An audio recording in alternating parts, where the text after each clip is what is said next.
Bonjour à tous et à tous. Bienvenue dans cet épisode vidéo, toujours sur la virtualisation. Aujourd'hui, nous allons voir la haute disponibilité implémentée dans un système de virtualisation de Microsoft Hyper-V par Failover Clustering ou cluster de basculement.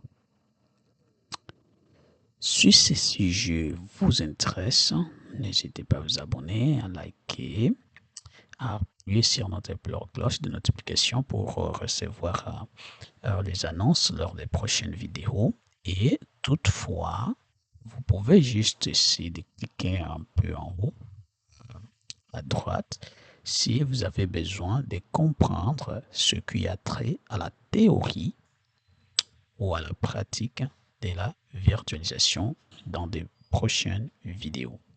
Donc, je vous mets un lien qui pourra vous rediriger vers d'autres vidéos qui vous serviront pour mieux vous outiller avant de joindre ces vidéos si vous en éprouvez des difficultés, bien évidemment. Donc, sans perdre de temps, je vous dirai que dans cette vidéo, nous allons comprendre c'est quoi le cluster de basculement, quel est son rôle, quels sont les prérequis pour configurer un cluster de basculement dans un système de virtualisation avec Microsoft Hyper-V et comment faire ce basculement ou cette haute disponibilité avec le clustering de basculement. Voilà ce sujet-là, c'est ce petit point que nous allons aborder dans cette vidéo.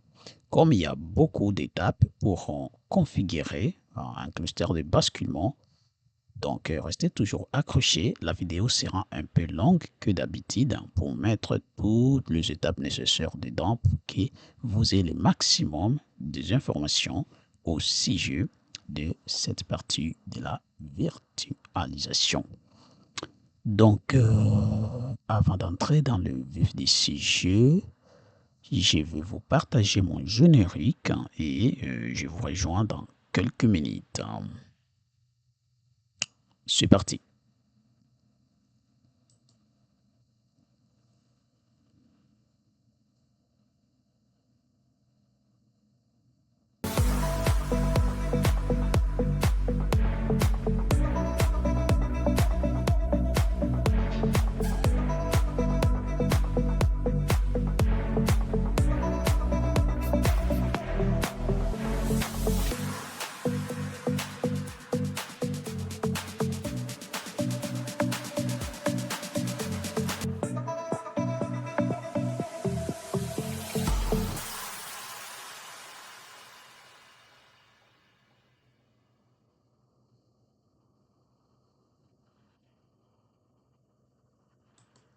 Voilà, voilà, nous sommes de retour. Je pense que c'était tout.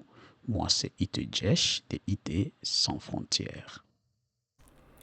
Et voilà, chose dite, chose faite. Nous y sommes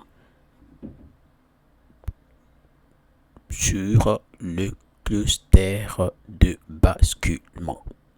En anglais, ça va s'appeler Failover Clustering. Donc, ça, c'est un point très important aussi pour la virtualisation en Hyper-V. Mes chers amis, nous allons voir après le Live Migration, qui est la migration dynamique des machines virtuelles d'un nom hyperviseur à un autre en cas de panne ou de problème. Maintenant, aujourd'hui, nous allons voir une autre fonctionnalité utile de la virtualisation qui est les clustering de basculement. D'abord, il y a deux termes dans ce titre qui pourront vous être compliqués. C'est quoi un cluster? En informatique, nous appelons un cluster tout ensemble de serveurs. Les serveurs sont des ordinateurs qui offrent des services. C'est ce qu'on appelle les serveurs. un ensemble de serveurs qui sont groupés ensemble pour offrir un service donné. Donc l'ensemble de serveurs groupés ensemble comme dans un groupe, dans un pool, pour offrir un service donné sont appelés clusters. C'est-à-dire je peux avoir dans mon infrastructure 10 serveurs de base de données. Ce que nous allons remarquer, que nos 10 serveurs, tous nous offrent le même service. Ce sont des serveurs qui hébergent nos bases de données. Dans ce cas-là, on peut faire un cluster de serveurs de base de données. Je pense que là, ça se comprend. En virtualisation, c'est pareil. On peut faire un cluster des hôtes, des hyperviseurs. Moi, je ne préfère pas utiliser le terme hôte tout le temps. Je vais toujours utiliser l'hyperviseur. Quand je parle de l'hyperviseur, vous devez comprendre que c'est la machine hôte sur laquelle on a installé un hyperviseur donné. Donc, quand moi je parle de l'hyperviseur, comprenez, c'est la machine qui héberge les machines virtuelles. Donc, un cluster, dans notre cas de virtualisation, c'est l'ensemble de plusieurs hyperviseurs groupés ensemble pour assurer la haute disponibilité des machines virtuelles. C'est ça. Donc, c'est les clusters qui nous permettent d'assurer la haute disponibilité de nos machines virtuelles dans un système. Nous allons voir qu'est-ce qu'il faut pour implanter un cluster de basculement dans un environnement de virtualisation Hyper-V. Mes chers amis, voilà le prérequis. Il faut savoir que comme on a dit qu'un cluster c'est l'ensemble de plusieurs serveurs, donc c'est impossible de faire un cluster avec un seul serveur. C'est impossible. Il faut donc avoir au minimum 2 serveurs ayant les fonctionnalités similaires ou les mêmes fonctionnalités. Donc si je vais faire un cluster de base de données, je dois avoir au minimum 2 serveurs de base de données dans mon système.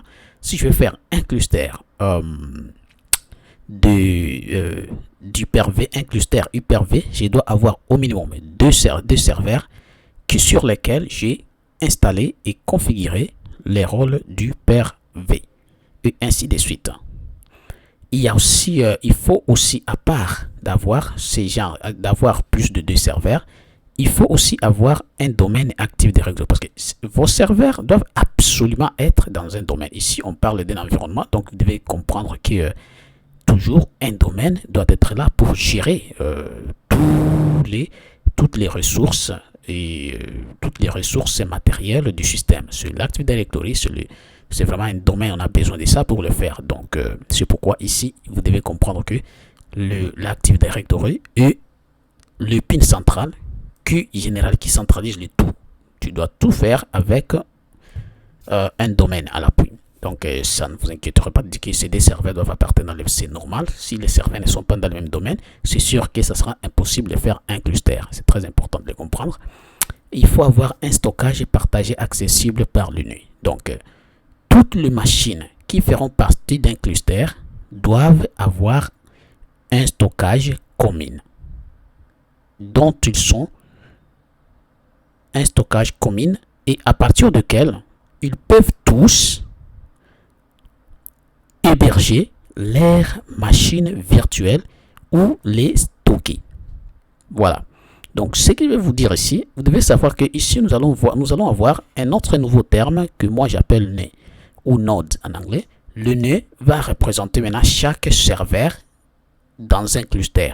Comme je dis, un cluster c'est l'ensemble de serveurs. Maintenant, chaque serveur unique qui appartient dans un cluster est appelé nœud du cluster. Chaque serveur c'est un nœud du cluster. Donc, nous continuons. Nous devons savoir d'abord avoir plus de serveurs avec Active Directory, bien sûr, dans un même domaine.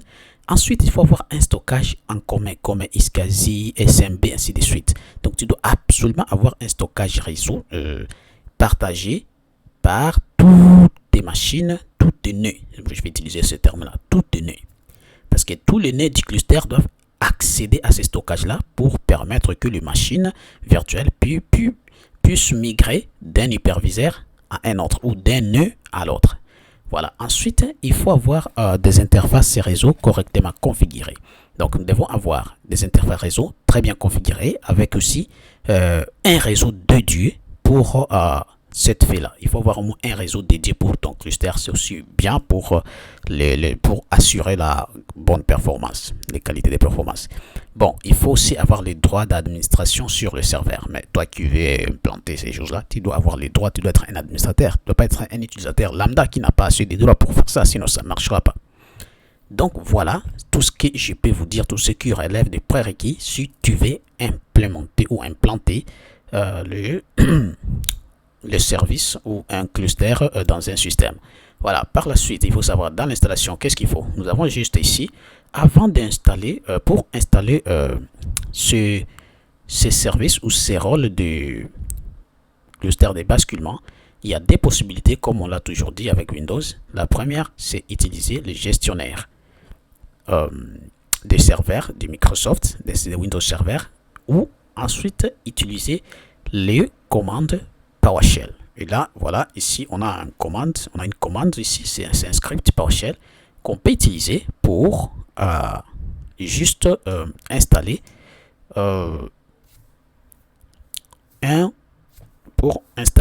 un serveur, pour installer les rôles pour installer les clusters de basculement en utilisant PowerShell. Nous avons ici un script, il est quand même trop long. Là, on a placé tout avec les mots de passe, avec les adresses IP. Mais il faut savoir, il y a deux étapes. D'abord, tu dois installer le rôle du PRV, donc les rôles de failover clustering, c'est celui-ci. Ça là, c'est les rôles qu'il faut d'abord installer en premier. C'est la première chose à faire. Donc, après avoir installé ces rôles-là, là, tu peux faire le deuxième script, c'est juste pour vérifier. C'est juste pour vérifier si vraiment ton clustering existe. Le troisième, c'est juste pour tester. Voilà.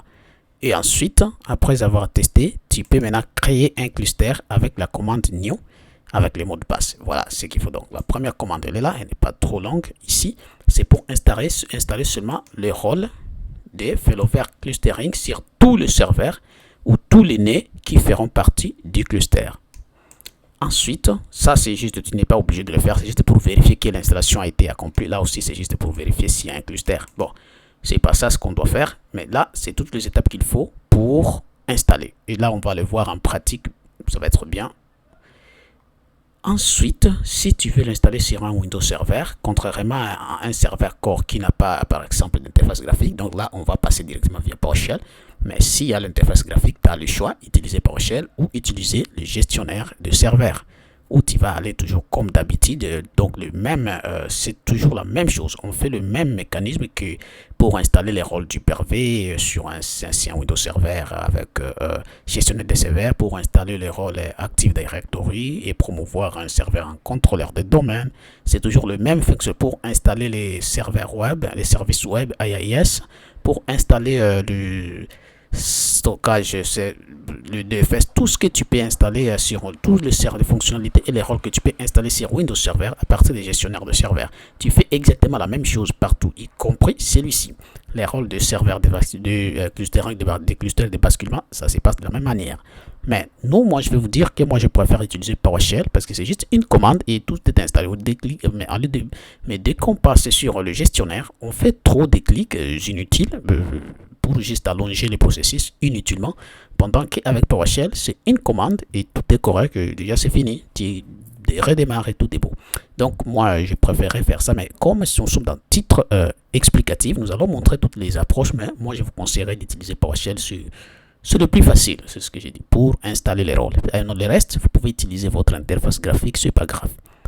Bon, après ça, mes chers amis, nous allons continuer et voir notre validation.